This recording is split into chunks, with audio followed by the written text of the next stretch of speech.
Allah SWT akan mengkayakannya dengan kematian yang segera. Kematian orang yang akan mewariskan sesuatu kepadanya.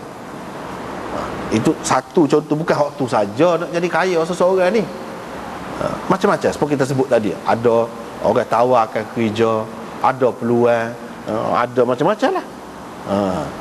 Boleh jadi Tuhan buat gitu. Ataupun setengah ulama kata dengan dia mati, bila mati tak ada perlu apa-apa, adalah hak dunia, hak sibuk tu.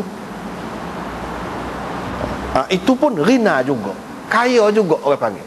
Dari segi makna bahasa dia, bila mati tak ada perlu dah makan, minum, baju, goni rumah, tak ada dah. Ataupun ghinan ajil. Ghinan ajil tu kekayaan yang segera. Kekayaan yang segera. Kekayaan yang segera. Lagu mana? Allah SWT buka pintu rezekilah kepada dia. Hak ni hadis ni dia serupa dengan ayat Quran. Wa man yattaqillaha yaj'al lahu makhraja wa yarzuqhu min haitsu la yahtasib. Serupa dengan itu. Orang yang bertakwa kepada Allah lagu mana? Dia akan mengadu kepada Allah, tidak akan mengadu kepada orang. Allah akan buka peluang kepada dia, akan buka pintu rezeki kepada dia. Hak tu dalam Quran serupa dengan hak ni. Dan dalam ayat yang lain disebutkan, in yakunu fuqara yughnihimullahu min fadlih. Kalau mereka susah, Allah SWT akan mengkayakan mereka daripada limpah kurnianya. Allah SWT boleh buat kaya orang tu, tapi kena cari jalan dia. Jalan dia lagu mana?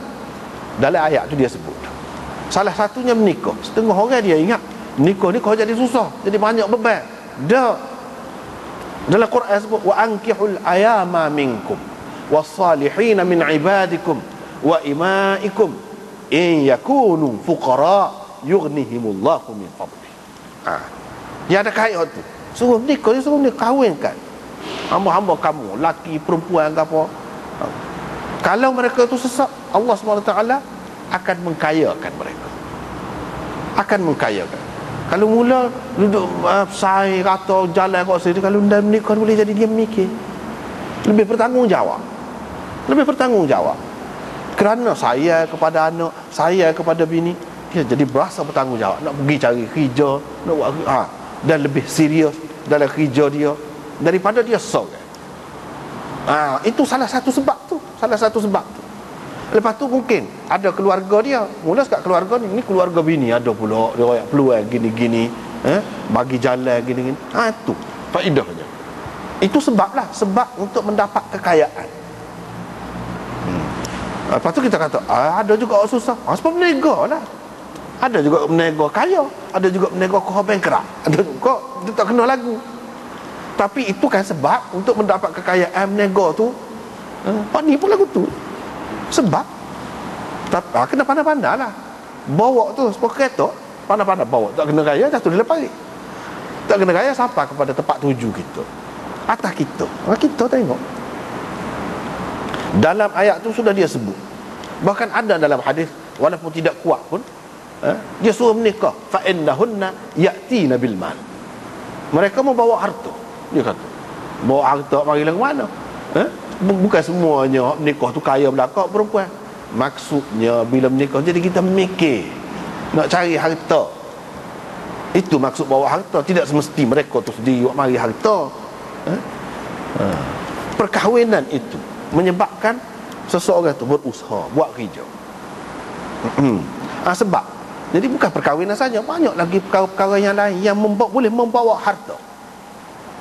Yang boleh membawa harta, termasuklah Allah SWT akan buka jalan. Jadi hak naknya apa dia? Kita minta dengan dia, mengadu hal kepada dia. Dalam hadis hak seterusnya ni, Nabi Al-Firasi kata kepada Rasulullah, boleh saya minta dengan orang, wahai Rasulullah? Rasulullah kata tak boleh, dia tak boleh minta.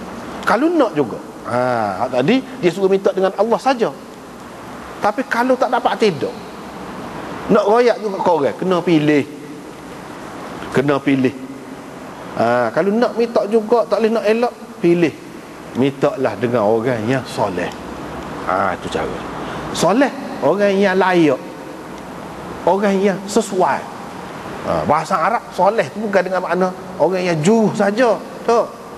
Orang yang layak. Saluha yasluhu, makna layak, yang sesuai. Kalau kita kata dengan makna juruh dari segi agama pun ialah juga. Tapi kalau dia tu bukan doktor, kita pergi duk mengadu hak ke dia, dia nak boleh buat apa?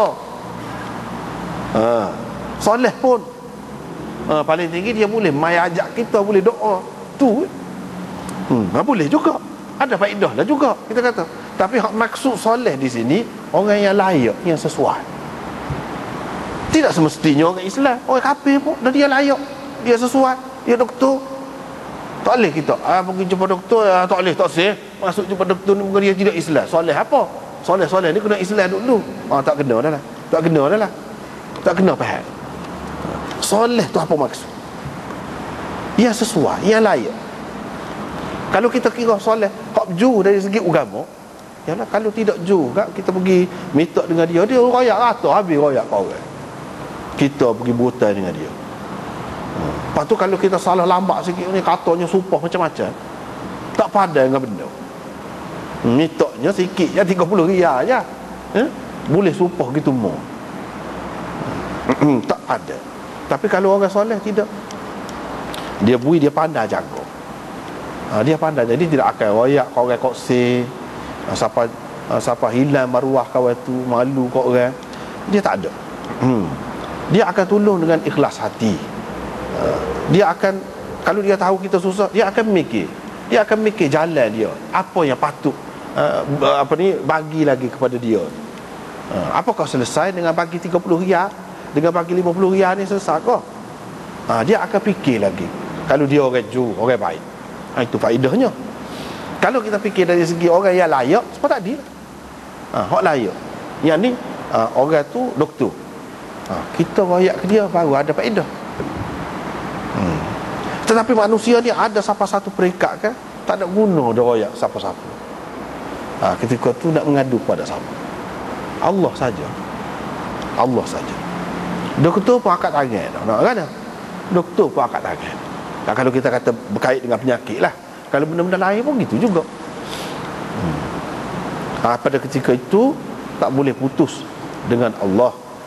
Allah SWT boleh menyembuhkan orang yang nak mati dah. Boleh lagi. Hak doktor kata tak ada harapan dah, boleh lagi. Dengan sebab tu tak boleh putus dengan dia. Hak minta sebenarnya minta dengan Allah. Kalau dengan orang kita minta pun, kita hati kita ni kena ada Allah juga, jangan putus dengan Allah. Berkait dengan dia juga. Seterusnya hak Sayyidina Umar tu. Sayyidina Umar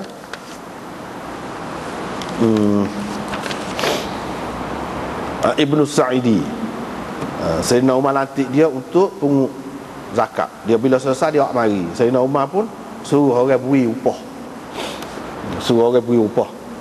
Saya pun kata sebenarnya saya buat kerja tu ikhlas, saya harap pahala di sisi Allah. Sayyidina Umar kata kalau orang beri kena ambil.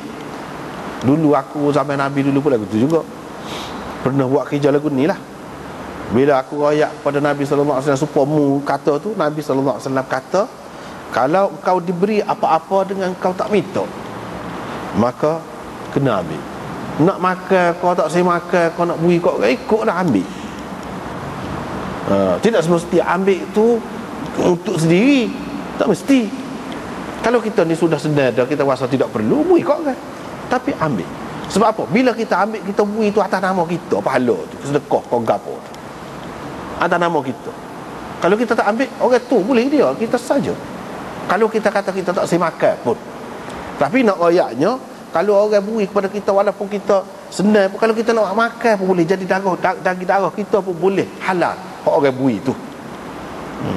Walaupun buat kerja agama, zakat tu ibadat, walaupun buat kerja agama, tapi orang beri boleh makan. Daripada situlah ulama-ulama buat kesimpulan. Ni dalam kitab kita di muka surat 190. Dia kata qala al-qari fihi jawaz akhdhil 'iwad an baitil mal amal al 'am